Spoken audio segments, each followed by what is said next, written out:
Yeah, so let's get started off. So in the last lecture, I was talking to you about the structure of disks, the standard, option for storing data in a non-volatile manner. And basically, what we observed is that disks will offer a, a good option where we have random access to the blocks. A block is a unit of transfer, data transfer from the disk to the main memory, and these are random access devices. So you give a block address, and the disk controller will be able to give you a block of data, which is usually something like half a kilobyte to about 8 kilobytes of data into memory buffers. Now, we also seen that the amount of access time that is required to access this block involves the so-called seek time, where you have to position the read-write head onto the cylinder from which you are reading the block, and then the rotational delay for reading off a particular block from the from the surface when it is spinning. Okay, so we've seen all this. Now, what we're doing is to see that if when there is a file, the file has records, and we need to now store this file onto the disk. So what we will do is to pack these records into block units, and then map those. Then we'll get one sequence of record units. So we call them as file blocks, and then these file blocks need to be mapped to the disk. And so we were looking at what are the mapping policies that are possible here. So one of them is to do what is called contiguous allocation, where we will where we will map the consecutive file blocks onto consecutive disk blocks, consecutive file blocks onto the consecutive disk blocks.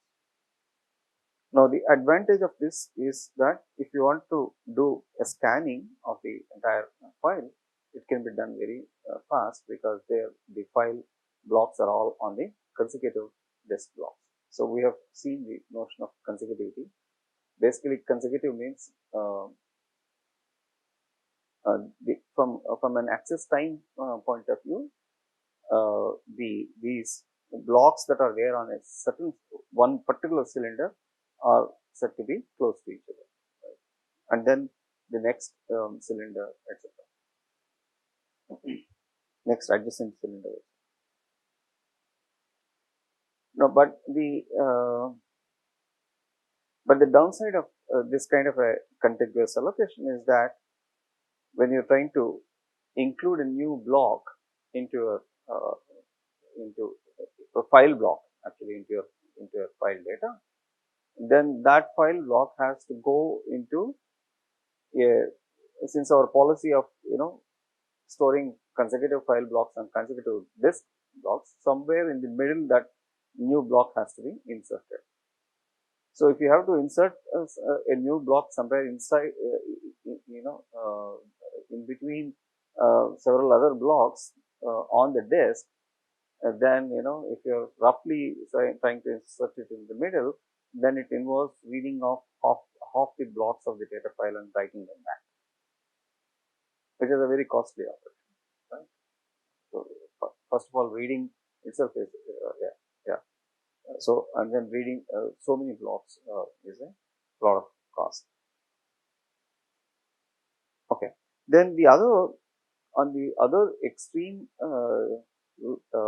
spectrum, we have this link allocation, where each of the file blocks is actually stored on some random disk block, and then in order to find out where the next block is, of next block of the file block is lying, from each of those disk blocks, we will have a pointer to the next block where the next file block can be found. Okay, so that's what is called each file block is assigned to some disk block, and from each of these disk blocks we have a pointer to the next block that contains the next file block in the sequence. Of course, the file expansion would be very easy in this case, right? So all that you have to do is to actually do standard linked list insertion. So in some sense, what is happening here is that the file block, which is an array of blocks, is actually made into a linked list on the disk. Okay, it's a singly linked list on the disk. So the pointer is the disk pointer. So that a disk pointer is nothing but the disk address. The disk address has surface number, cylinder number, and block number. So these numbers are, so it takes about 10 bytes or something. That's the disk address. So this disk address will be stored in each of these file blocks, so that you will be able to find out where is the next file block lying on the disk. Now the expansion, of course, is very easy, because you know that inserting a new element into a linked list is easy. Right? You can do pointer manipulation and then insert a block. Whereas, but the downside of this is that if you have to access the first 100 blocks of a file for some reason, then it will involve chasing 100 disk pointers, right? So each of them might potentially include again seek time rotational delay. That's it. Okay. If your file blocks are consecutive disk blocks, then you would hope that the disk accessors have less amount of seek time involved, because they are on the same cylinder. So the scanning can become pretty costly operation. So you can also, of course, think about some kind of a mixed allocation, where we say that, okay, I'll take first 25 blocks of the file sequence and then put them in consecutive blocks, and then the next 25 I will put in some other consecutive place and put a pointer from the first 25 to the next 25. You can take a policy like this, where you do mixed allocation, where you use contiguous chunk of disk blocks for some part of the file and use again put a pointer, and then the hope is that when you are trying to insert a new file block, then it's kind of easier. You don't have to read and write lots of disk blocks. You only have to read the disk blocks that are involved in that particular segment in which this new block is going in. Okay. So mixed allocation is also possible. Now, this is how the sequence of records in our course, the files that we are dealing with are essentially sequences of records, right? So these records, of course, can be need not be directly the tuples of the relations that we are talking about. They could be something which may have some extra information, or they could be longer than these records could contain multiple information about multiple tuples, etc. So it's possible. But so you remember that we long time back we discussed what is called physical data independence. So the ability to kind of change the organization without affecting the logical view of the data. Now, so all this would be possible if we have appropriate mapping information as to how those relations are realized on actual files of records. Okay, so that information as to what is the file, and whether whether that file has, what is the information about that file which realizes this relation? Is it one file or is it two files? Is this couple sequence? So all that information will be there in a uh, uh, in a uh, in some sense a metadata kind of store, and so you have to consult that before you can actually make use of this file for actual data access. So first the file headers will be retrieved, and then you get this information about what is there in the file, and then whether there are what we call as access structures, additional.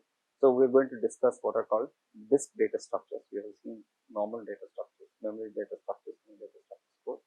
Now we're going to see disk data structures. And so these data structures will completely lie in the disk, and so you need to know as to whether there is a available data structure for faster access for records of this file, etc., and then make use of it, how to make use of it, and all that. We'll cover it a picture. Now, let's see. First thing is, let's look at what are kind of various operations that we may have to do on files from our perspective, from the database perspective. Obviously, inserting a new record. If there is already a bunch of records are there, you want to insert a new record into the file. Now, depending on how the particular file is organized, which we are going to discuss in a short while now, this may involve actually an appropriate position to involve appropriate location where this new record has to go into the file. Okay. So we will see.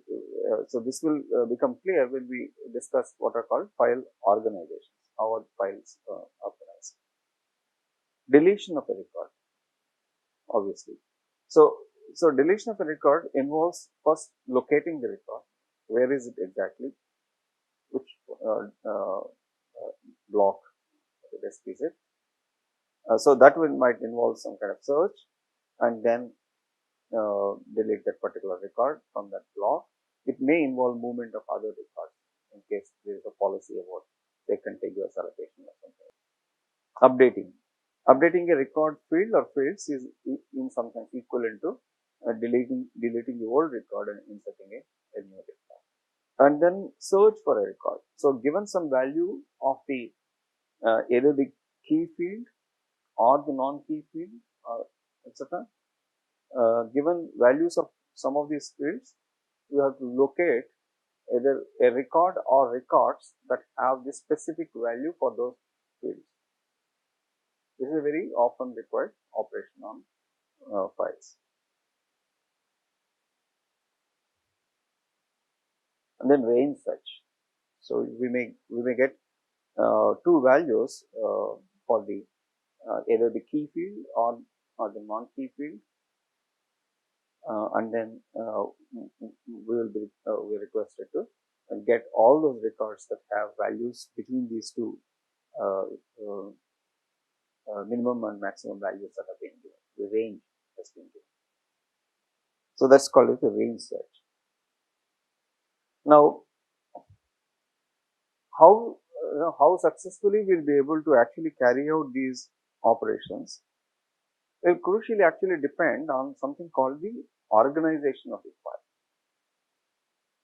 and also whether there are any indexes available for the file. Indexes are additional access structures that we are going to discuss, whether any indexes are available and what is the organization of the file. How are records actually placed inside the file. So now, depending on how the records are placed inside the file, some of these operations actually might be easy, some of them might be tough, etc. So we will see examples of that. Okay, so that brings us to what we call as primary file organization.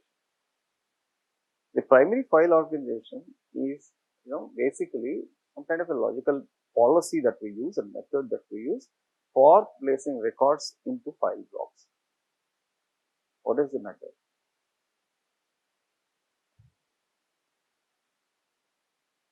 Let's look at, for example, a student file. We might want to organize this file as a sorted file in increasing order of the roll number values. We know that roll number is a key for the student records. So we might take a logical policy here of organizing these records of the students in increasing order of the roll number values. So this is an example file organization. So this is a sorted file because they are in the increasing order of the roll number values. In general, the goal of a file organization is essentially that how do we ensure that the operations performed frequently on this particular file execute fast. Okay. So as you can see, for example, in this case, suppose we have organized the file like this, then there may be a so roll number based access will be pretty fast because we can exploit the sorted nature of the file and then get hold of the record that has a specific roll number, given roll number, we will be able to quickly get that. What if you ask you give a name and ask for a record that matches this particular name of the student.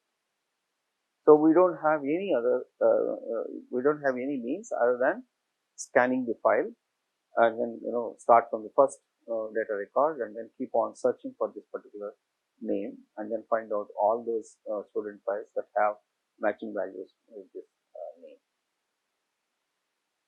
So if you now say that okay, my access to the student records by roll number and by name are both frequent, and I would like this organization to be in such a way that both of them actually are pretty fast. So in some sense, it's a if you organize it by roll number values, then this is a conflicting kind of data access, right? So if you choose to make roll number access fast, then the access based on name might be slow. So what we do typically is to first choose some one primary file organization using which we can make one of these accesses fast, like for example roll number, and then to make the other access fast, say name access, we will construct a additional access structure. Okay. So we will basically we will construct a separate data structure that will take this name, using which we can actually use the name and then search through that structure and then get hold of the roll number or get hold of the pointer to the particular block in which this set of students are lying. Okay. So those things are what are called index structures, and we will see those details later. So let's first look at what are the various options we have for file organizations. Okay. So this is let's look at the options that we have. So we will discuss what are called the heap files and sorted files and hashed files. Okay. Heap file is actually a file that doesn't really have much of an organization. It is like records are appended to the file as they are inserted. So this is just like append only. So this is the simplest of organizations. You don't have to think anything about it. You get a new record, go and add it at the end of the list of records that we have. That means you can keep a pointer to the last file block where it is in the disk, and then read that file block, add this new record, and write it back.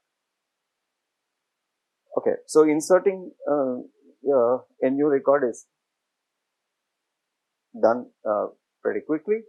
You have to basically read the last file block, append this record and write back the block.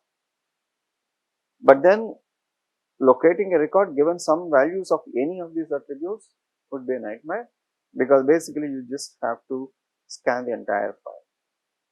You don't have any other means of getting hold of these records. So you have to scan the entire file. Now this kind of files are useful for organizing something like our some kind of unless there are other access structures, we rarely use this kind of a file organization. Okay. And this is typically kind of can be used in, for example, organizing the log data of some system, logging, as and when operations are happening, you just want to keep a log of what happened there. So you generate a log record and then keep inserting into the file. So most of the time you may not actually use the log. So if you want to actually use the log, then you can get hold of the thing and then search for the record. So you may be willing to pay the price for searching for a record in that search. But most of the time we don't use this shape file organization unless we actually also build other access structures that will help us locate the record. Okay. So the next one is very interesting organization, which is also called the sequential file or sorted file. So what we will assume here is that there is a field called the ordering field of the record that is chosen so that the records are sorted on that field. So the field on whose values are used for sorting the records in the data file is what is called this ordering field, and it could be in a key field, but it need not be a key field. Okay. So we call it ordering key field in case the ordering field is also a key. Otherwise, it is just called an ordering field. So basically, we store the file in the records are in the order of those ordering field values, and we call such a file as a sorted file or a sequential file. Now, what we can do here is given the value of this particular ordering field, locating a record is very somewhat easy. How do? You know that you can do if you are a sorted array and then locating a value in that, you will do binary search, right? So you could actually do some kind of binary search here. So locating a record given the value x of the ordering field, you can do binary search. But here you are doing binary search on the disk file. So what is the assumption here? The assumption, important assumption here is the address, the disk address of the nth block of the file can be obtained from the file header. So the file header has all the disk addresses, all the blocks. Okay, then you can do binary search. So you can pick up. So if it has 1000 blocks, so you can take out the 500 blocks address, and then you get 8 kilobytes of data or something like that. You get a block of data, and then you look for this particular ordering record which has this value x. And depending on the records that you get, if you are getting records whose values are much higher than x or much lower than x, you will have to appropriately move, do standard binary search. So decide whether you have to go to the upper portion of the data file or the lower portion of the data file, and then again ask for the make use of these file pointers. I'm sorry, the disk pointers that are available in the file header, and then get hold of the next file block and then keep fetching like that. So what you do is about if there are n number of disk blocks, then about log n number of disk accesses would be required in order to get the block. So since log n is a slowly rising function, so this is reasonably efficient. So we will later on see how to improve this further. And range search is also efficient. So given two values, you can v1, v2, you can locate v1 first and then sequentially scan the file till you exhaust all the records which are whose values are between v1 and v2. So what about inserting a new record? Inserting a new record, there is a problem because the ordering might get affected, right? You have already ordered the file on roll number and it is there on the disk, and if you are very unfortunate, this new record that has to go will be in the very first block or something like first somewhere like in the very first few blocks of the thing, and then you've exceeded the number of records that can be kept in block.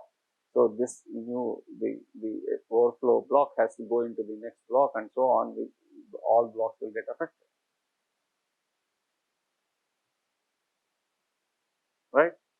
So that's messy because if the file has 1000 blocks, then you have to put this fellow in 100 blocks. Then all those remaining blocks you have to read and write back. So this can be pretty costly. One technique you can do, one technique you can adopt here is to actually not insert the data records into the data file at all. What you do is you insert them into an auxiliary file. Into an auxiliary file, keep inserting the new records, whatever the records that come. And then the idea is, of course, after some time, so after several days of use of this file, then you can take some lean time off and then reorganize this file, insert all the records that are there in the auxiliary file into the main data file. So you can merge the auxiliary file and the main data file and then make the main file again into a sorted file.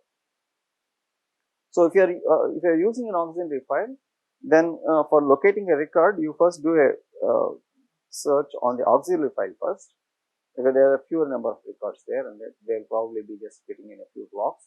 So you will be able to quickly find out whether the new record, the record that is being requested for is there in that. If it is not there, then you go to the main data file and then do a standard search. Now, inserting a new record, we do it like this mainly because it might affect the ordered nature of the file. So is the case with the deleting actually. If you delete a file, delete a record, request comes for deleting a record, it might affect the order, right? So what you do, of course, you can just place a marker on that particular file, on that particular record, saying that that particular record actually has been deleted without actually deleting. Okay, so there will be in some sense an empty slot there. So it's marked as deleted, but you actually don't delete it. So if you the reason why you don't delete it is that if you delete and try to make the blocks compact or something like that, then again there will be a lot of movement among the blocks, which you want to avoid.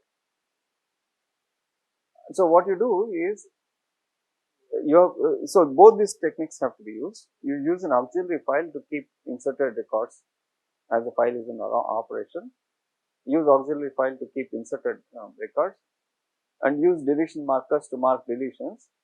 and then periodically reorganize the whole thing, reorganize the whole scene, and then insert the auxiliary file records into the main data file, and ensure that all the marked up records are deleted and make the data file clean again. So when how often you should reorganize will depend on how often the file gets used in practice. Okay, so all that can be done. So on that particular ordering field, the access to the records is fast when you use sorted files. Okay, what about other fields? No use, right? Other fields, you basically have to do a file scan. Okay, so what you typically do is on the other, if we need access on the other files, so you build an index. You build an index, and then create a separate data structure using which you will then be able to find out a block address where the record is actually done. Okay. So the other thing, other primary organization is the hashed file organization. You have studied hashing in data structures, so I'm not going to repeat the details of hashing, but we will use the hashing idea and then use it for organizing the file. So this is a very useful file organization if we really want a very quick access to data records given the value of one single attribute, which is what we choose as a hashing attribute. So the hashing field is the attribute on which we want quick access, okay, and that is the attribute on which we perform hashing. So let's see how hashed files are organized, or how we use the idea of hashing to organize a file. So this is one of the primary organization methods. Okay, so the data file is we use a term called bucket in this context. A bucket is either a block or a few consecutive blocks. 2-3 consecutive blocks is called as a bucket. So the data file is organized in the form of buckets. So bucket numbers 0 through m-1 are used. Okay, and then we use a hash function. The hash function, what the hash function does is map the values of the domain of the hashing attribute, some attribute we have chosen. So the values of the domain in the domain of the hashing attribute will be hashed by this hashing function into bucket numbers. So, so you give the value, it will give you a bucket number. Okay, so to insert a new record into this kind of a hashed file, what you do, so this is how the main data buckets, main data is lying here, and these are actually workflow buckets. So we'll see what exactly workflow buckets are. So each of these main file buckets can potentially have an overflow chain attached to it. Okay, an overflow chain will be like this. It's a pointer to one of the records, and that record has another pointer, etc. So that's an overflow chain. Okay, so why do we need overflow chains? We'll see that. So given some record, you have the value of the hashing field. So apply the hash function on that hashing attribute value, and then you get a bucket number. Go there to that bucket number. So these bucket numbers, where these buckets are, the disk pointers of all these buckets will be stored in the file header. So so bucket number I, you know the disk pointer, so you get hold of this bucket, and then go and insert. So there are two possibilities here. This bucket might be full. Okay, there is no guarantee that the hashing function actually distributes the records evenly, right?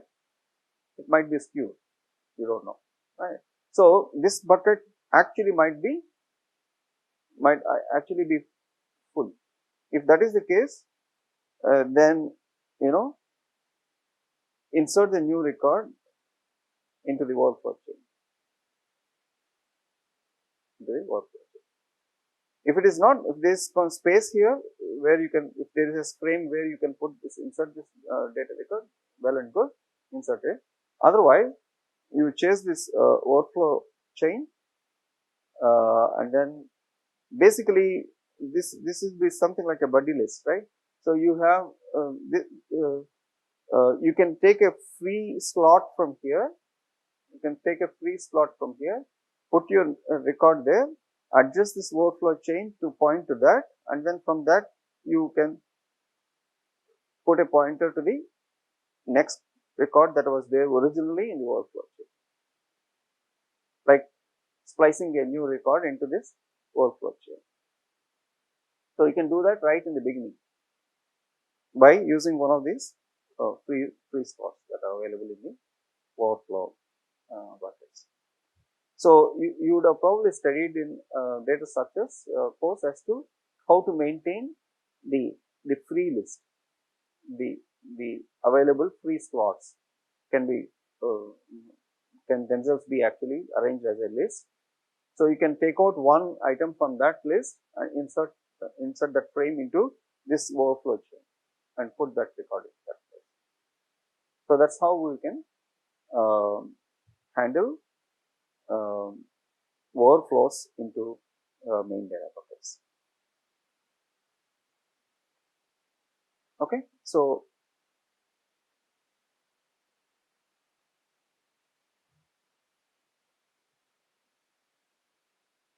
the workflow chains of all these buckets are all maintained in this workflow bucket.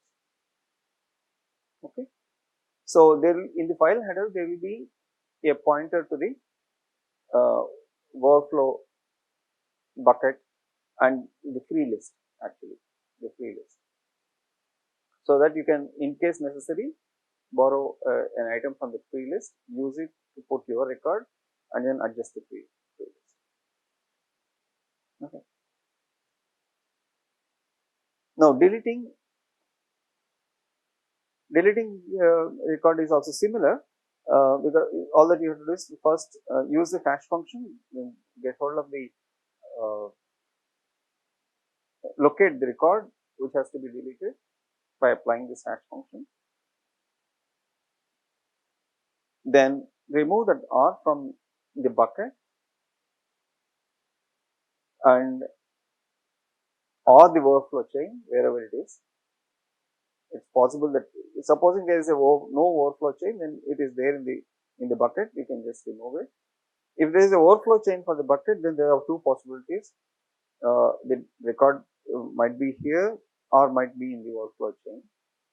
So basically you will have to follow the workflow chain and then get hold of the record and then adjust the chain so that that record actually is not anymore there in the workflow chain. It is actually that slot can actually be spliced back to the free list. Okay. So that's how you need to do. So bring the record, yeah, if possible, bring the record from the workflow chain into the main bucket. That's also possible.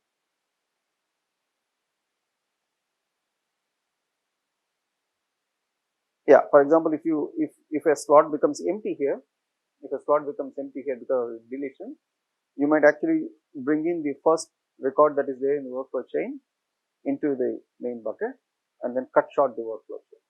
Because having a workflow chain is actually a burden. Right? So because you have to follow it.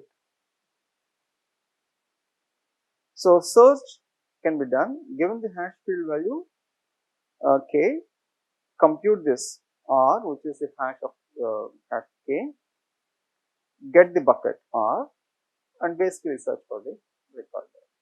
Get the bucket. So the main cost is getting the bucket. That means get hold of those consecutive file blocks. And once you get them into your main memory, the searching is fast, so you can search them. So if you are unlucky, then it is not there in the bucket, it is actually there in the overflow chain.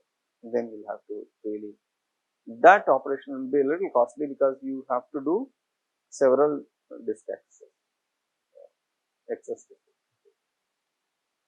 Okay, so on the average, you would have seen the analysis of hashing. On the average, you would only, you would most of the time you will get your record in the main bucket itself. The overflow chains will be very, small length overflow chains. If your hashing function is chosen in such a way that the records get hashed onto uniformly across the data buckets, and there is enough amount of space in all these main buckets, then the overflow chains will be small, if at all they are there. Okay, the length of the overflow chains will be small, and so most of the time you will get your data access, you will get your record the first time you access the main. Okay, so you compute the hash, the bucket number, and then go access that bucket. You are most likely to get the data. So that is pretty fast, because if you have organized your file to have say just 2 buckets per two blocks per bucket or something like that.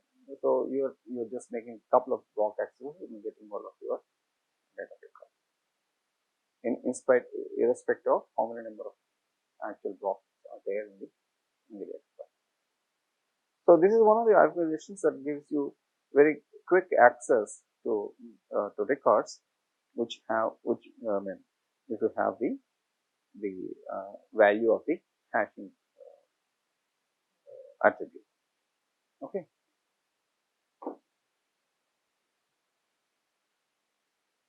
Now, of course, there is a so basically now we have looked at what is called a primary file organization, which is the logical method by which we organize records into a file. Okay, and one of them is sorted files, the other one is hashed files. This particular hash file organization basically makes use of what is called static hashing. The problem with static hashing is that so we have assumed that the number of main buckets is in some sense fixed, right? So, but locating the positive thing is that locating a record given the value of the hashing field most often will happen in one block access, and the capacity of the hash file is something like if M is the number of main data buckets, R is the number of records per bucket, then this will be the capacity of the hash file. Now, if the actual file, actual records in the file, say you have designed it for some capacity, say you have designed it for some capacity, and you are expecting that many records to actually come into the file, and so you have designed it and kept it ready for use. The actual records that go into the file is, let's say, is much less than C, then there is going to be some wastage of disk space, because you have already allocated M number of main data buckets and kept that space ready for use.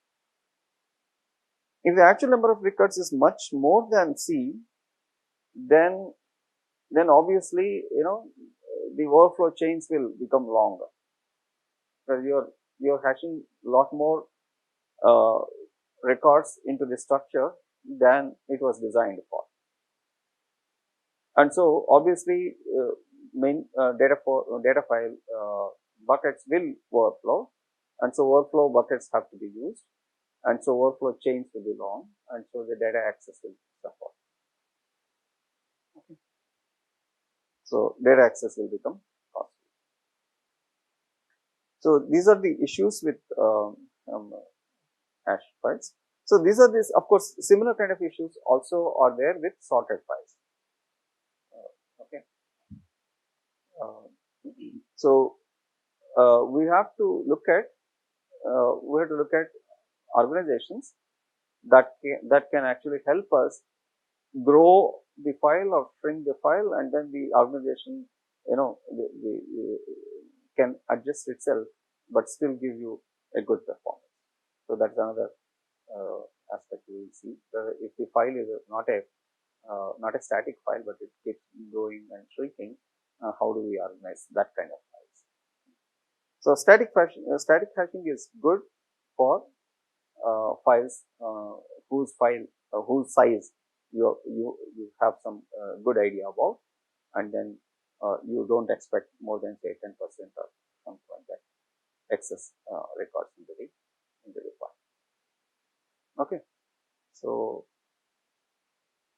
in the next lecture we will see how exactly we can use this hashing idea and then make files dynamic, handle dynamic files and dynamic files. By dynamic files, what I meant is that you really don't have much about how big the file is going to become. So it might start small and then grow big, and then after some time it might actually shrink back to some low numbers of the large. If that is the case, how do you organize? Okay, so we'll stop here for today.